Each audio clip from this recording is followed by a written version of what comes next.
Hey, thanks very much, Danny. This is one of my favorite times of the year in pro wrestling and just in general. It's full gear, and that means the start of the AEW holiday season. And this is going to be one of the most important shows of the year for AEW. And like Danny said, the show's presented by DC, which is arguably, I think, quite possibly fair to say, the most significant sponsor ever for AEW. And we're really excited about that. And really excited about the show, and I want to answer all your questions. I hope to see a bunch of you at the pay-per-view and after the event at the Scrum. But for anybody who I don't get to here, hopefully I'll get to answer your questions there, and I'll try to answer as many of your questions about AEW Full Gear today as possible. So with that, Danny, we could just start talking about the show. That sounds great. Thank you so much, Tony. We're going to lead things off with Courtney Rice with Women's Wrestling Talk, followed by Dave Meltzer with The Wrestling Observer. Courtney, go ahead. Can you guys hear me? Yes. Yeah, hi. Okay. Hi, Tony. Happy Full Gear is back in the Garden State. My question is focused on the AEW Women's Championship between Mercedes Moné and Chris Statlander. And we did see Mercedes Moné beat Red Velvet for the Ring of Honor interim television championship. And Chris Statlander is facing one of her biggest challenge because people have been picking Mercedes Moné as a favorite, but people tend to forget about Chris Statlander since she's been at AEW from the beginning. She's a former TBS champion. She beat Timeless Tony Storm to win the AEW Women's Championship for the first time. And my question to you is this regarding if Chris Statlander becomes victorious and retains the AEW Women's Championship, is it possible that she can be one of the leading ladies of AEW's women's division in the next 5 years or in the future? Well, I think right now Chris Statlander is the leading lady of AEW's women division. She's a women's champion, and Mercedes Moné is also somebody who's arguably among the top wrestlers in the world and holds numerous championships, now 13 championships after becoming the undisputed Ring of Honor Women's World Television Champion last night, shedding the interim label. And I think that Mercedes Moné has done so many impressive things in pro wrestling, and in particular, since she's been in AEW, I've been blown away by her incredible work ethic and how hard she works in the ring and around the ring, scouting out opponents, planning matches, planning travel, and working above and beyond the schedule anybody would expect from a great wrestler. And Chris Statlander, as you said, is somebody that's been with us from the very, very beginning and has worked her way to the top and is focused on one goal. And I think she's made some good points about Mercedes, that Mercedes in some ways uh, can it can be difficult to focus on that one great goal of being champion when you're trying to win championships and dominate promotions all over the world. And Chris Statlander's focused on the big one, so to speak, in her mind, and that's the AEW Women's World Championship. And I definitely feel that Chris Statlander has been one of the leading ladies in AEW for many years. She's a former TBS champion, and she's somebody that's been with us in a prominent position from the first year of the company and has continued to improve and evolve and has come back from major injuries and returned even stronger. And uh, somebody that has not only worked really hard to develop as a pro wrestler and develop their wrestling skills and their physicality, but also somebody that's really grown a lot as a person. And I think the fans have heard that, and as she's started to become more and more comfortable and has done some of her best promos in some of these vignettes and videos that we've seen lately, and done some great commentary also as well, including in recent weeks on some of Mercedes matches.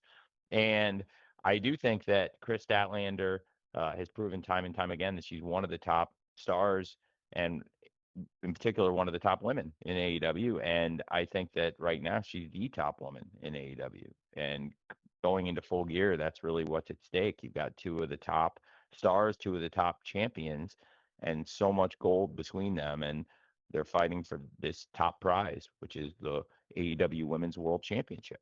Thanks for asking. Thanks, Courtney, and thank you, Tony. Dave Meltzer with the Wrestling Observer is up next, followed by Sean Ross Sapp with Fightful. Dave?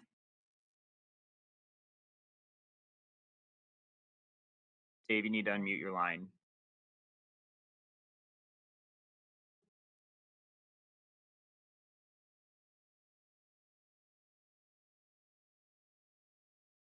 Okay, why don't we quickly try and go to Sean Ross Sapp, and then we'll come back to Dave Meltzer. Sean? Cool. Hey, Sean. Hey, Tony, how are you? Hey, Tony. Thank you for doing this. Sorry to call you up from the on deck circle there, Sean. It's okay. Enjoyed the interview with Ariel on Tuesday. Thought that was very good. There was one question that you were asked that I believe you were going into answering and didn't get followed up on. I think Ariel asked something else, but it was about lessons that you've learned throughout your years at AEW, whether it be positive or negative. Are there some of those that you're willing to share that maybe people don't know about? What a great question. I mean, there are so many things. It's kind of amazing. Like we're all wrestling fans, and if you think about watching hundreds and hundreds of shows, and it's pretty amazing the memory of wrestling fans have, being able to call back certain shows and the time of year they happened, the year they happened, and pinpoint exactly the time and space of a pro wrestling promotion and all these different things happening around the ecosystem of a wrestling company at different snapshot times of a different year and a different month and a specific date. And it's really amazing. And when you think about doing couple shows a week and having multiple shows a week, 52 weeks a year, and doing this for many years, you have hundreds and hundreds of shows and dozens and dozens of decisions that go into each one of those. So when you really look at it, there are, I think, at least tens of thousands or probably more like hundreds of thousands of decisions that we've made. And there are countless times where you look back and I wish I had the time machine. And there's so much I would do with it. And I think all of us, like, it's the time cop, right? You go back and there are all the things you could do if you had the time cop technology to go back and change things. I don't. So I do think about the things, and there are things that I would do differently, but you can't go back and change them. So you just try to go back the next time that you go to work. To me, at least, I can't speak to everybody else, but for me, I learn things every day and try to reflect upon every show we do and bring that into the next one. And then if I went too far in one direction or not far enough in that direction, then try to do it better the next time. And I really believe that it's really important to evaluate these things so you do them better the next time. There's some things you just can't go back on because they're done, and that might not come up again. But it's a really good question. I think we all do it, and we all reflect on choices and things uh, along the way. Uh, and you can't like this is so. I mean, if I could change anything, obviously I would. I I can't go back and like find a way to put the Briscoes on AEW, and I wish I wanted to have the Briscoes on the AEW show, and I tried really hard. And I think that's one of the things I think about all the time is like how things could have been different, but I can't, and there's nothing I could have done differently. I did the best I could, and that's probably the one that I think about the most, to be honest, like every day. But there's other things that you think about, like, oh, I would have switch the order of these entrances, or I would have played a video here, or I should have used this promo on this night and played a different one on another night. There's all these things that could make a wrestling show better, and there's really big life decisions that could change everything you do. And it's important to like look back at these things, but I also think it's really important to know that like there's some of them you just can't go back and you're never going to be able to change, if that makes sense. Thanks for asking. Thanks, Tony, and thanks, Sean. Let's try Dave Meltzer with the Wrestling Observer one more time, followed by Andrew Baydala with Final Bell Media. Dave, go ahead. Can you hear me? Yes. Yeah. Hey, Dave. Hey, Tony, how are you? So much is going on. Almost daily we hear something from WBD sale, splitting Max to a sports, TNT sports app from Max and things like that. I know that you're under a deal till 2027, and I'm presuming that you're with Max till 2027. But do you have any kind of thoughts of different potential things? Because the one thing that I thought of is if you're on a new TNT sports app as opposed to Max, it's going to take years to build that app up, and it probably still won't be anywhere near as big as Max. Max, when with Max, you're in 58 million US homes, which is a ton. But I mean, as far as between the sale, the split, and all that, is there anything that you can? Is there anything you can comment on as far as where you see the company in 2028? It's a really great question, Dave. And this is one where I have to be really, really careful because there's some things that are kind of subjective. And, when if I comment on them, it's like my personal feelings. I've really been trying to give good answers and give everybody the best insights I can for these questions because I know when I sit down and talk to you guys, it's important to try to give you guys the best information. And that's one where I have to be really careful about how I talk about it because this is everybody's jobs. And that's the engine that fuels the entire AEW economy effectively. And what's really great for us is over now, and it's crazy to say this, but now I've been working on this for over 7 years, and AEW has been around for almost 7 years.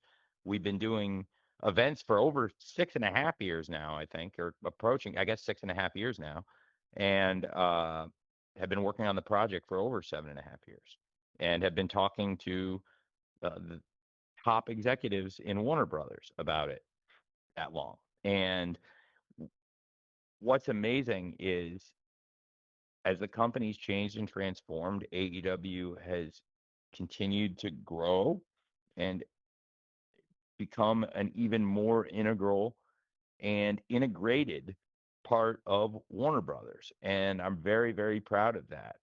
We've been effectively inherited by new managers who come in and they've come in and helped us grow the AEW business and backed up, really supported us.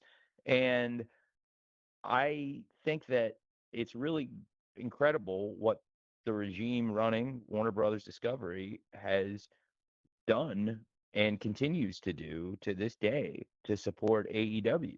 And I'm very grateful to David Zasloff and everybody for what they are doing for us. They continue to promote and uh, create opportunities for AEW week in, week out. And from the launch of Collision and expanding the AEW events onto HBO Max for the simulcasts on Wednesday Night Dynamite and Saturday Night Collision, and now the pay-per-views on HBO Max. And the coup de grace this weekend to be sponsored by DC, which is potentially the most valuable aspect of the entire property. And all of these things have come many years after we started working with Warner Brothers, and as a result of the great new management and what they've done with us.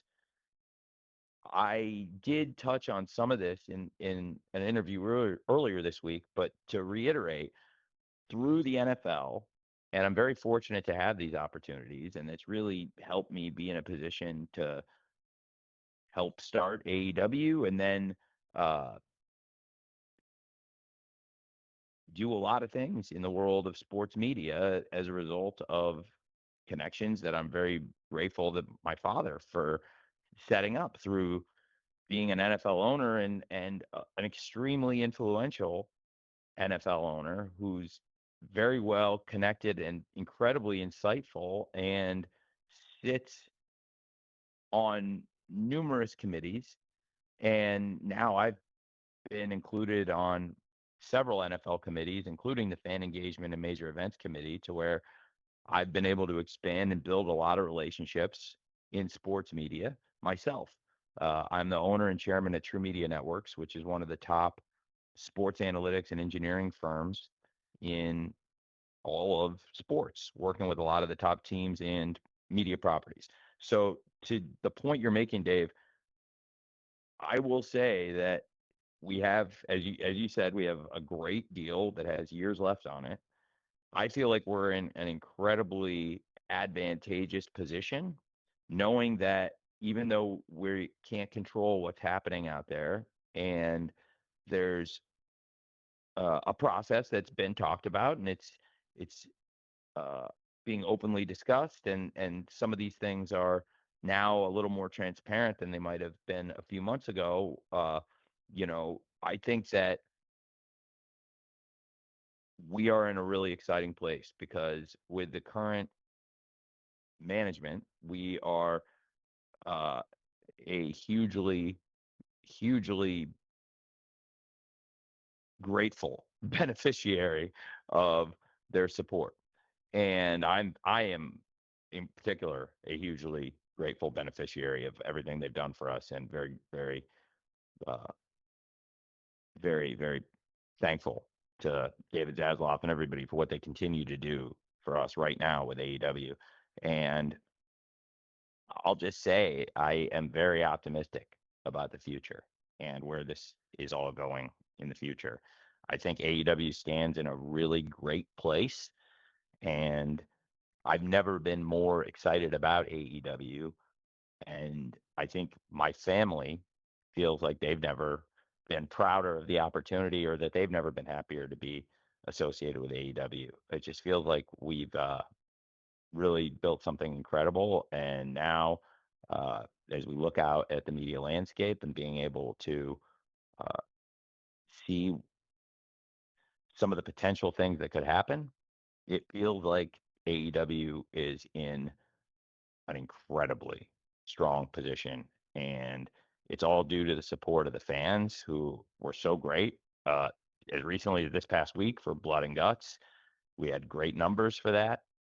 And seeing that kind of support, it definitely is the kind of thing that has continued to motivate our bosses to do such a great job promoting and pushing AEW content and finding new ways to integrate AEW into the company.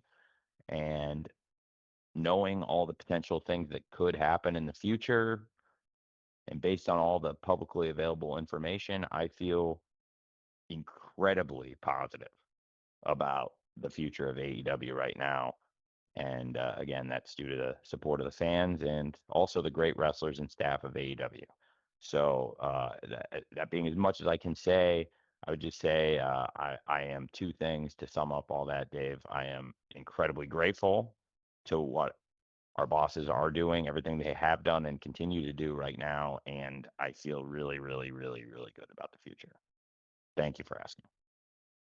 Thank you, Dave, and thanks, Tony. Andrew Baydala with Final Bell Media is up next, followed by Brian Zillum with PW Torch. Andrew? Hey, Tony, how are you? Hey, I'm great, Drew. Thanks for asking. How are you? Good. Good luck this Saturday. Always a fan of the Full Gear pay-per-view, especially in Newark, New Jersey. I'm curious about the AEW National Championship. What was the thought process behind its creation, including the goals? What do you have in mind for it within the promotion? I really appreciate you asking that. Well, I'm very excited about it. Uh, I am thrilled about crowning a national champion, and I think that AEW has built such a great brand. And here we have events across America. It represents a huge part of our identity as an American company. We're based in America. We put on wrestling shows. We have fans all over the world. We have stars from all over the world. We're an international business, but also we're based in the U.S. We started in Jacksonville, Florida, but we tour all over the world, and we have a large percentage of our events here. And also, we work with a lot of great promotions in America and in the countries bordering the U.S. And I think it's a great opportunity to crown a new champion, but also to create this new tradition, and also for AEW to uh, spread our influence, whether it be stars from the outside coming to challenge for our national championship here, or our national championship touring around America or other places, and visiting some other promotions. One thing I've never done is have an AEW champion show up and defend the belt at Ring of Honor. And that is going to happen at Final Battle. The national champion will be there and defending the championship. And that's something I'm excited about, because at no point in Ring of Honor in its history, before we owned the promotion or in the time since I took over ROH, has there ever been an AEW champion appearing and defending the title on the show. So I think that's going to be something very exciting, and there'll be a lot of opportunities for whoever is the national champion to make appearances in AEW on the top TV shows, but also to make some appearances around the world of professional wrestling. And we bring in great stars from other promotions. So it's very fitting that I think we have the stars of AEW representing themselves other places. I think Mercedes has done a fantastic job traveling all over the world representing AEW, and she has taken the championships of a lot of these promotions and bears that responsibility. I also think there's some merit to having a wrestler from AEW represent AEW and defending the championship uh, on behalf of AEW, and not necessarily taking the championship of that promotion every time they come in, if that makes sense. And I also think this is going to be a great match. I'm really excited for the Casino Gauntlet bout. We have not had any Casino Gauntlet matches since All In Texas, which has been quite a while. And it's been one of my favorite matches to work on. It's probably my single favorite match to work on, actually. And I believe it'll be a fantastic, fantastic Casino Gauntlet match on what I think will be a tremendous pay per view. And I always love Full Gear. I always love a Casino Gauntlet. And in this case, it has these massive stakes to crown the first ever national champion. And that person will be associated with that championship, but also uh, they'll be a great ambassador, I'm sure, for AEW. So thank you for asking. I hope that makes sense. Thanks, Andrew, and thank you, Tony. Brian Zillum with PW Torch is up next, followed by Kevin Kellum with Sports Kita. Brian? Hi, Tony. Can you hear me? Yeah, hi. Hi. Good to talk to you, Tony. Tony, I wanted to ask. AEW's communication with fans and the wrestling media has evolved quite a bit, dating back to 2019. And one thing that's really just been a factor that's always stood out with the company is how accessible you remain to outlets of all sizes. Something pretty rare in the industry. Coming out of your interview on the MMA Hour, how would you characterize the evolution of the media relationship that AEW has, and how important it is for AEW to continue that relationship to pursue the continued growth of the product? Well, it's a great question. I think media is a lot like wrestling and other sports. There's people of all different backgrounds, people have different talents, different insights, and they bring different things to the table. And there's also, frankly, different skill levels. So I think that just like in all sports, uh, and I think many endeavors, there's people at all levels of media. And I also think that in all sports and endeavors, it's important to scout out and find the top people. A lot of times they're the top young people, and a lot of times these people rise to the ranks. So there have been people I've worked with in the media and done interviews with, whether it was in the NFL or the Premier League or here with AEW. And I've seen these people rise through the ranks, and people that started uh, sometimes not even writing. They started in assistant positions, and you see these people grow and become writers, hosts, both. And these are the things they dream to do. And now that I'm in my 14th season in the NFL and going into the 7th year of AEW, it's something I've been fortunate to do, is watch a lot of people rise through the ranks, and a lot of people I like very much. And I enjoy making the media appearances, the wrestling media in particular. has some really, really savvy people. And I think the wrestling media also, you mentioned outlets of all sizes, including some small outlets. Well, there's some really talented people at those small outlets. Being at a small outlet doesn't mean that you're not a really good writer. It might mean that you like the outlet you're at, or it might mean that you are uh, destined to do bigger things, or both. It could mean both. And I think that with AEW, we've been very fortunate, touring 52 weeks a year. You go up and down the road and you meet people all over the country and then all over the world as we travel internationally. And thankfully now we go around and around and you see some of these people again. Sometimes it's only once or twice a year, but it's always a nice thing. And I enjoy the connections very much that we make with the media. And I think it helps us as we continue to build those relationships. So I think our relationships have grown and grown as we've been out on the road. We continue to try to keep strong relationships, even with local media outside of Jacksonville when we were in the pandemic and all the shows were in Jacksonville. And that was a good thing for us, I think. There were some of you that even came into Jacksonville that don't live around there, may not even live in Florida at all, and traveled in for the shows. And that was awesome to stay connected. And whether it was things like this, talking on the phone, or Zooms, or or Microsoft Teams, or however we would do a video chat, it is always nice. And it's always great to do things in person too, and being out on the road and talking to a lot of outlets in person. I think uh, you really built a great network of people that continues to expand, that we work with and get to talk about AEW with all over the country. And so I think we're really blessed, and we also have a great group of people working in the media. We've hired more people along the way. And Danny's been here for quite a while now with us, and he does a great job. And Adam, and of course Jim, and a number of other people. Some of them who you all know and join us on these calls, and we've had a lot of great people join us along the way. Matt just came in, and have a really nice group. I do think having such great people on our own team can help uh, make it more enticing for media to want to cover AEW and be associated with AEW, because I would hope, and from most of what I've heard, people like working with our AEW media reps. And so I think that's important too. So hopefully that gives you some insight into it. But I do think it's a great question. And we've tried to stay in contact with a lot of outlets, and a lot of you asking questions are people that we've been talking to since the very first announcement of AEW for 7 years, and are a lot of the base of the wrestling media, and or work with outlets that are the base of the wrestling media. Brian, I don't know if you're muted here. Brian, you're with the Torch, right? Yes, sir.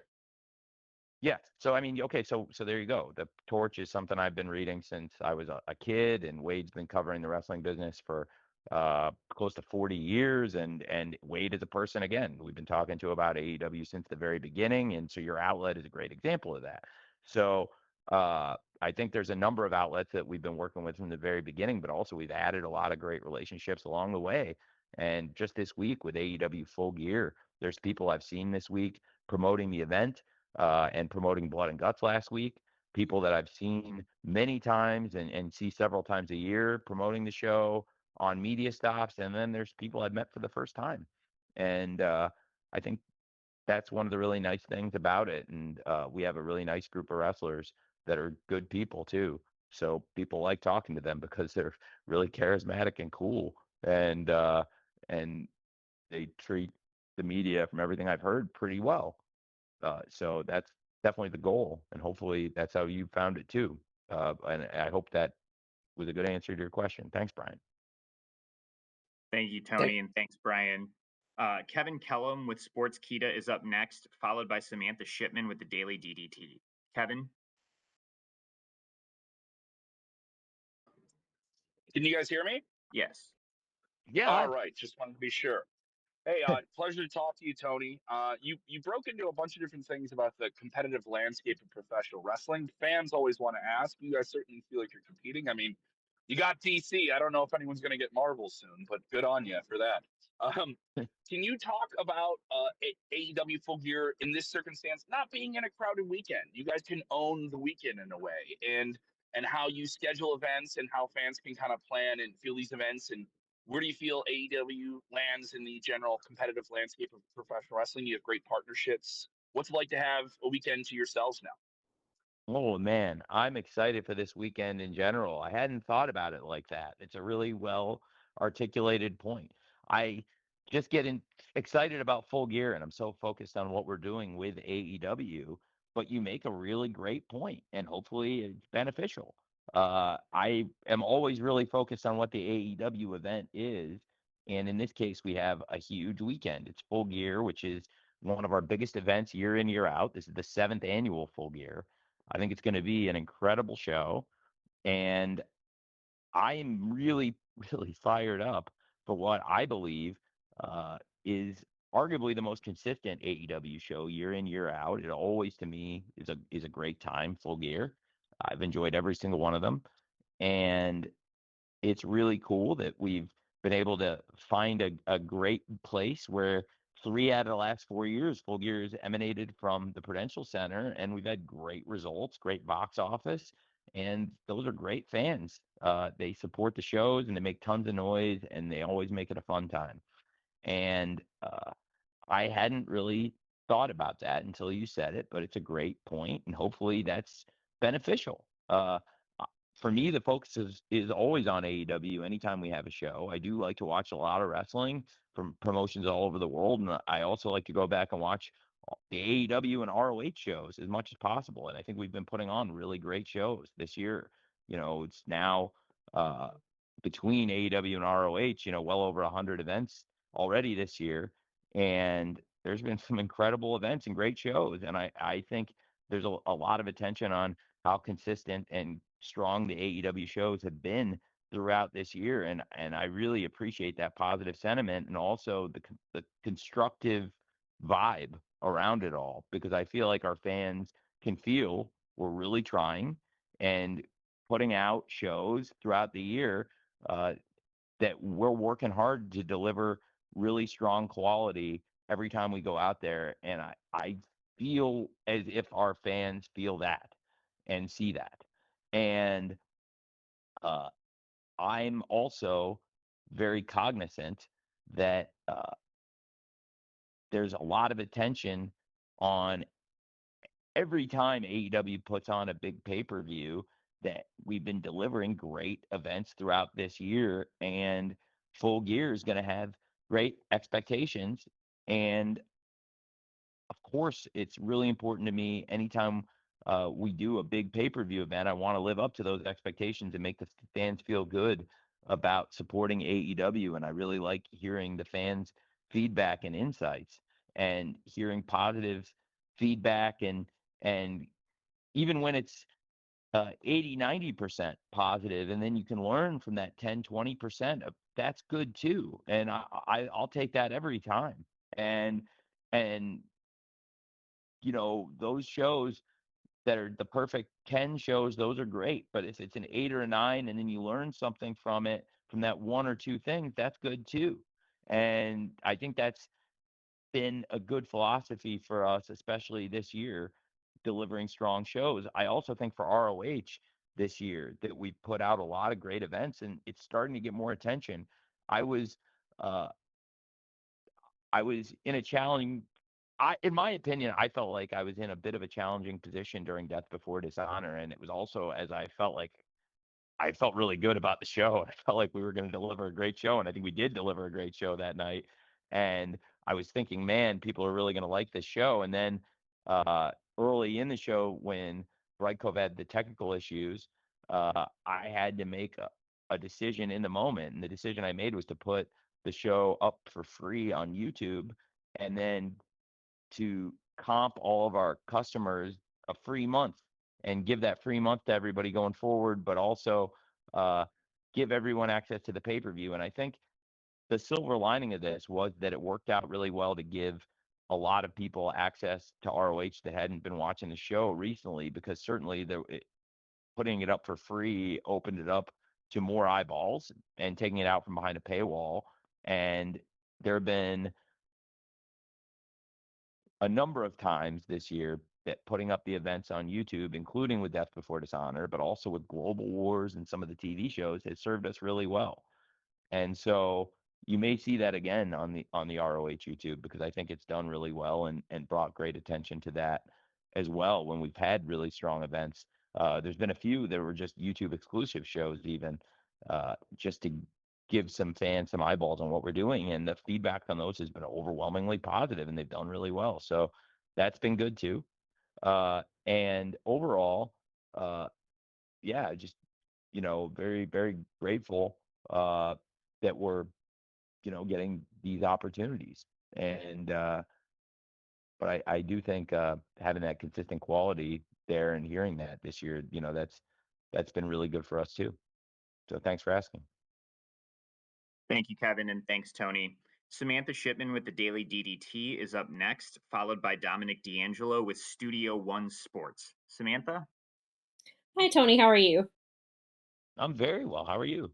Good, thank you. I wanted to ask, this is a little bit different than Full Gear. Obviously, we do have Kazuchika Okada, who will be wrestling this weekend, but he also was announced for maybe one of the most important matches of his career, potentially, as being Tanahashi's final opponent at Wrestle Kingdom. So, how did that match come together? Was Okada always the plan? And can you talk a little bit about why the match announcement happened when it did, and maybe not sooner at something like a G1 or something like that, and why the announcement was made where it was? I think that the timing of the announcement was important because, as I understand, uh, Tanahashi was involved in some big matches up to that point with major stakes, and his spot he may have been in different matches, including championship matches in New Japan Pro Wrestling, based on how some of his other bouts went. This was what we'd always talked about. It made sense on the AEW calendar for a number of reasons, but also uh, it made sense on New Japan's calendar, as I understood, for a number of reasons. So we were all very happy about the huge, huge buzz around the announcement and the great ticket sales for New Japan Pro Wrestling with the announcement of Okada versus Tanahashi at the Tokyo Dome. And there's an incredible history with Okada versus Tanahashi.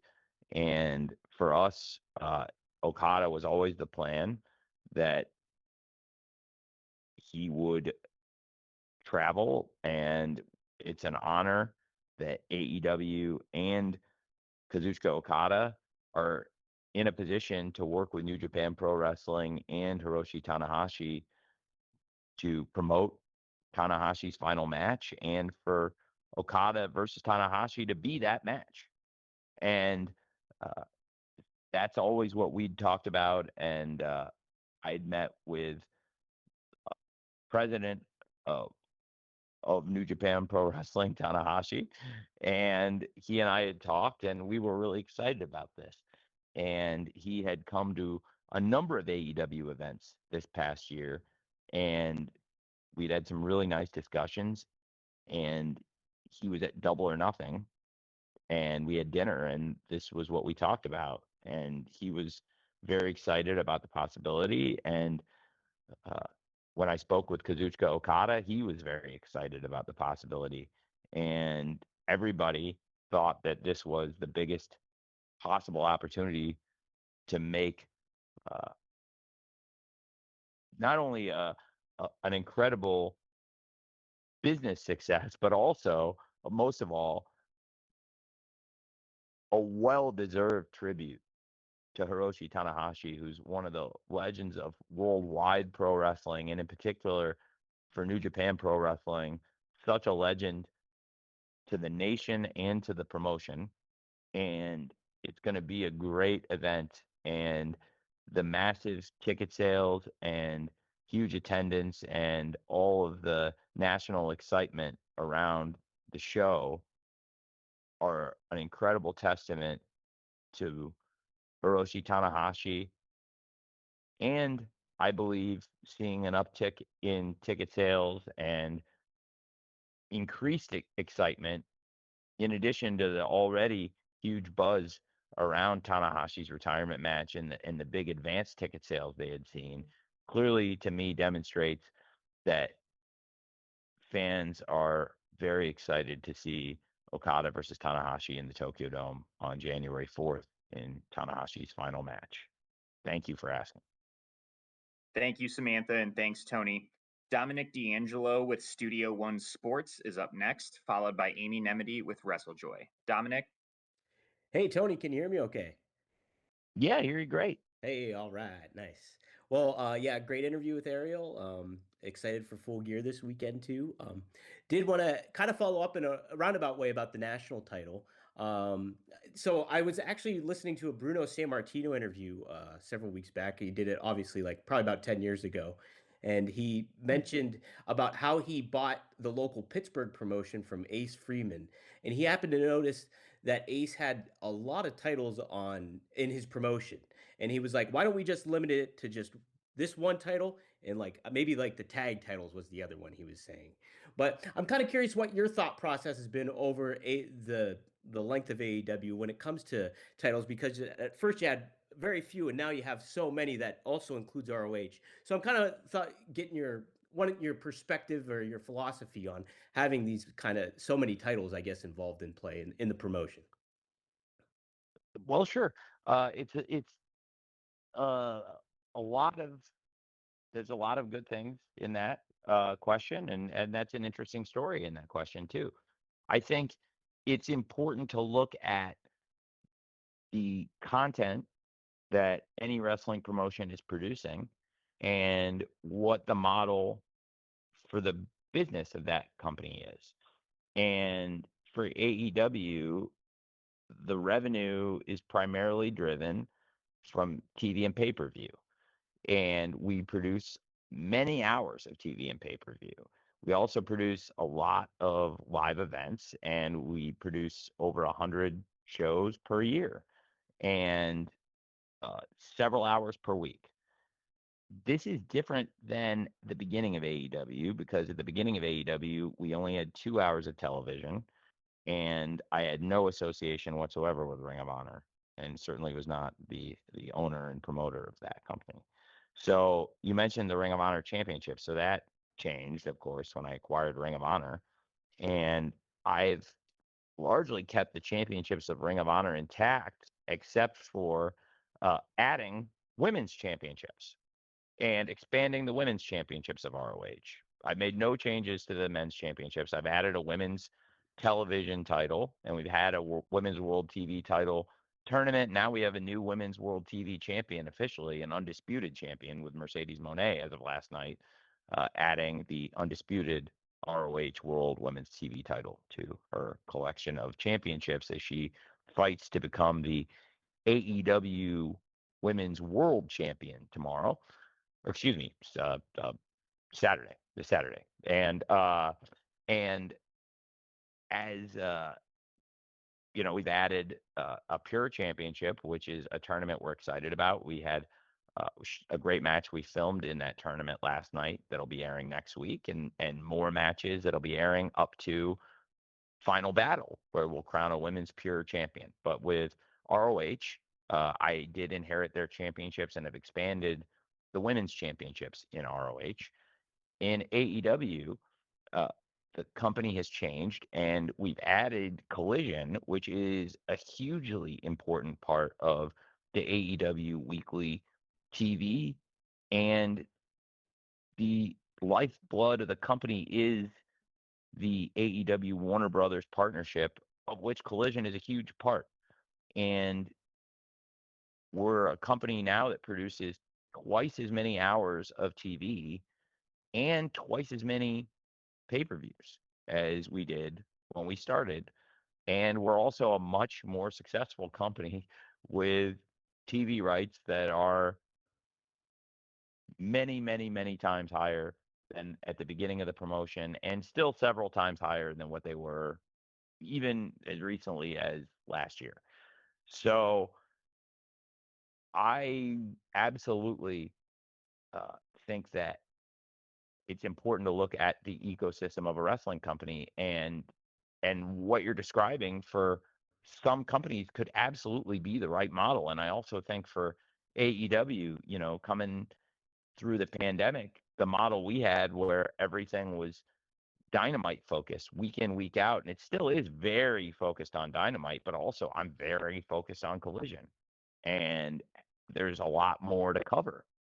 And there are events I care a lot about that did not exist at the beginning of AEW. I care a lot about Wrestle Dream and Forbidden Door and Dynasty.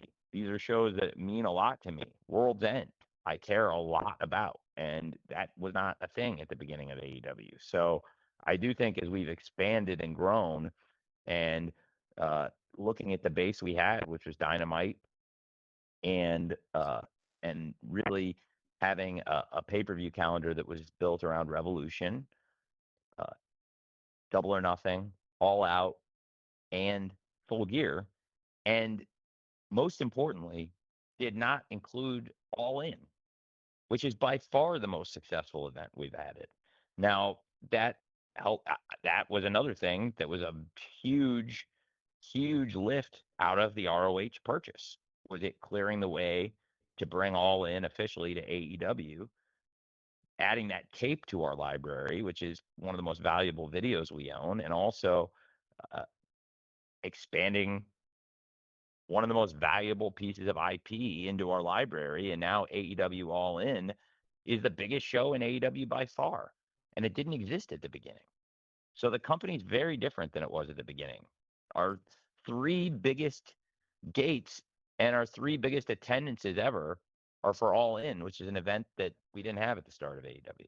So I am and then Forbidden Door would be the other in the top four, and probably I would imagine the top five gates in AEW history. And then when you add in how big some of the Grand Slams, which again we hadn't started doing Grand Slams at the beginning, so we've really expanded and grown and built this thing a lot, and uh, that's where some of the changes and evolutions come. And I'm very, very proud of what we're putting out this year, and I think we're also very well positioned for the future in pro wrestling. I really believe that, and I think we'll be in very good shape coming out of Full Gear and coming out of this year, going into next year.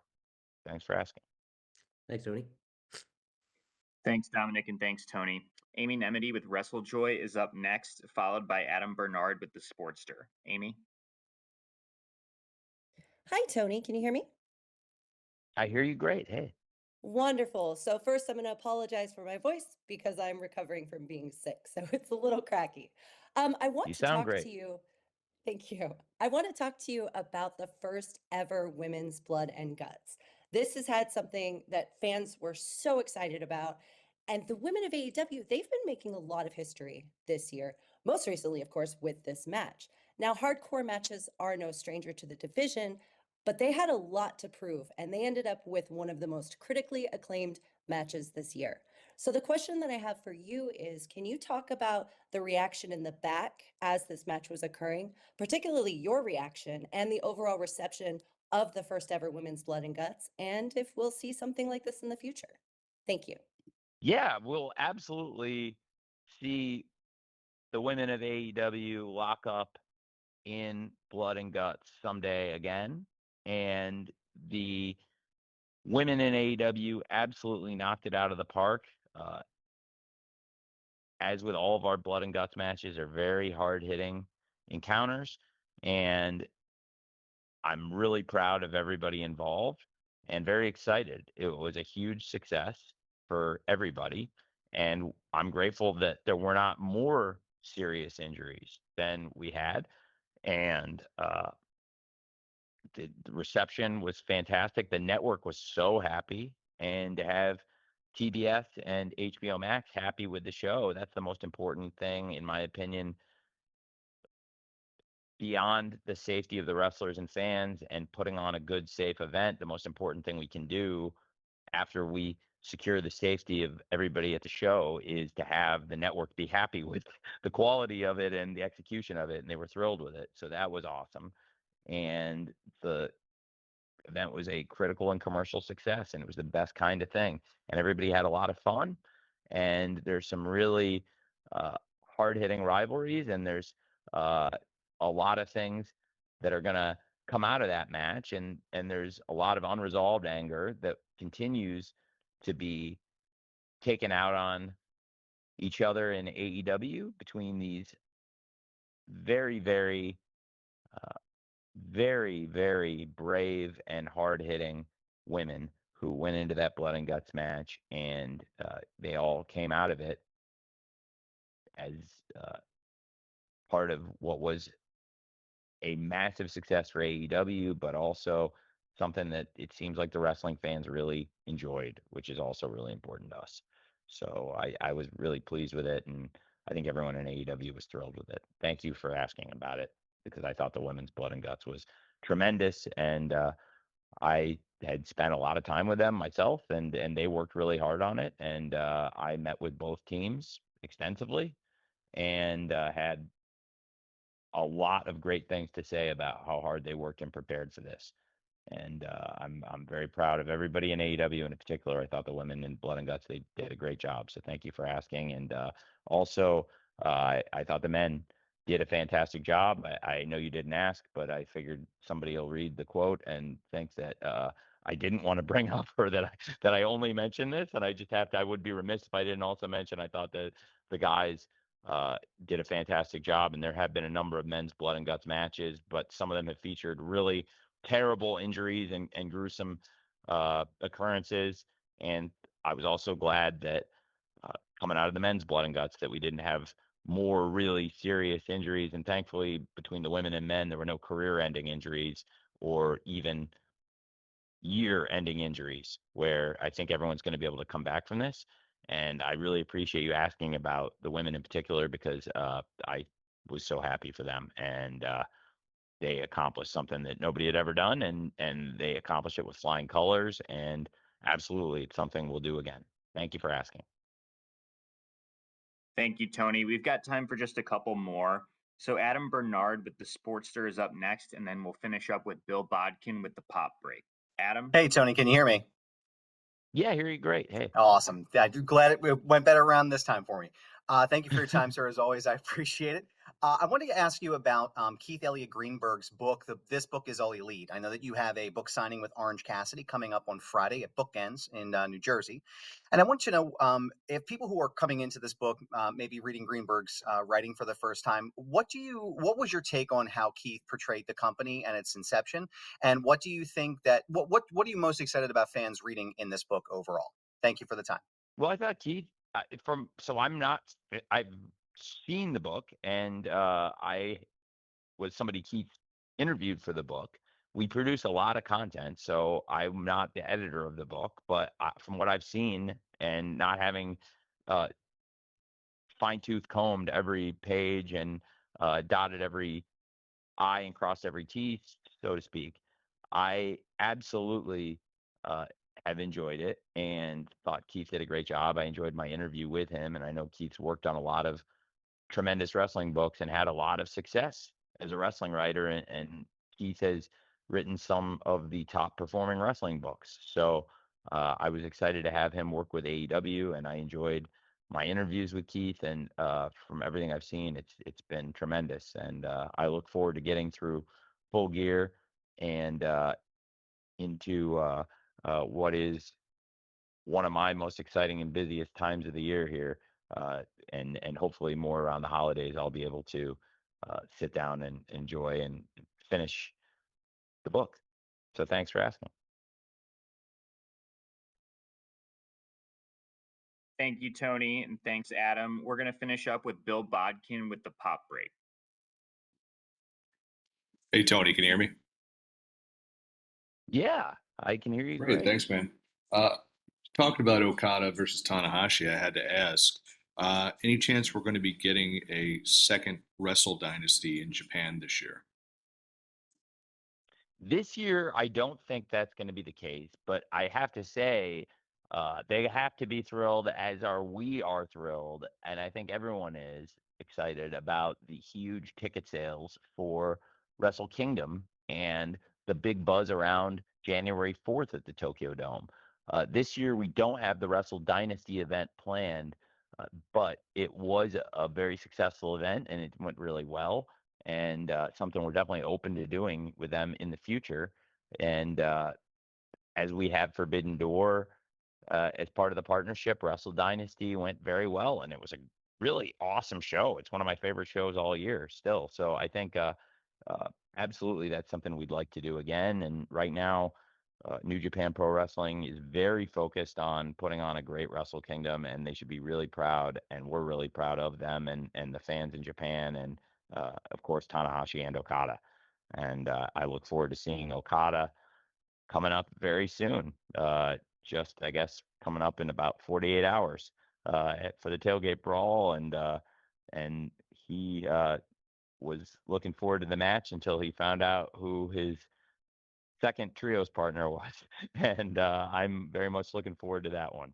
So there's not any plans for this year to do Wrestle Dynasty, but it's something we're definitely on both sides, AEW and New Japan Pro Wrestling, very open and excited about doing again. Thanks, Bill, and thank you, Tony. Any closing thoughts before we wrap up here today? Yes, I do have closing thoughts. I got some great questions today. I really appreciate it. Thank you all for staying on and talking to me. This is a great week for us. We built a really nice tradition here, I think, with Full Gear around this time of year, and I really enjoy catching up with you. And another tradition going into its third year is the Continental Classic. I'm very excited for the Continental Classic, and coming out of Full Gear, early next week, we'll be announcing the participants. In a perfect world where there are no injuries and no major occurrences that would affect the field coming out of Full Gear, I would love to announce the field before Full Gear. Now, I will say, having worked on these tournaments the past couple years, I would not change the process, and here's why. I think the benefits of utilizing Full Gear to evaluate the health of the roster and knowing the past couple of years that had I announced the field going into Full Gear and put on a strong Full Gear and everybody went out and wrestled as hard as they did, the field would have changed a lot with injuries, and also some of the ideas would have changed. Last year, I thought was even better than the first year, and so far the Continental Classic 2023 and the Continental Classic 2024, I would hold up there with the very best things AEW's done. And what I'm very proud of is in 2 years and all these matches that we've had and all the entrants in the Gold League and the Blue League over the past few years, I've only had to make one change due to injury in 2 years. And it was, at the time, a relatively easy change to make because the person got injured very early with Juice Robinson. It was a terrible change. It was somebody that's a really valuable wrestler. I hate to have to make this kind of change. If you are going to make a change like this, it was a little easier mechanically because it was a person that had not accumulated any points yet. And and did not complicate the situation even further.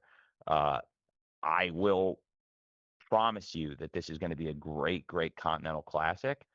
And I promise that I will spend the hours coming out of Full Gear evaluating the health of the people in Full Gear, talking to them the next day, seeing how they are, and making sure that we don't have major injuries, most importantly, head injuries, but really any kind of injury that would slow somebody down.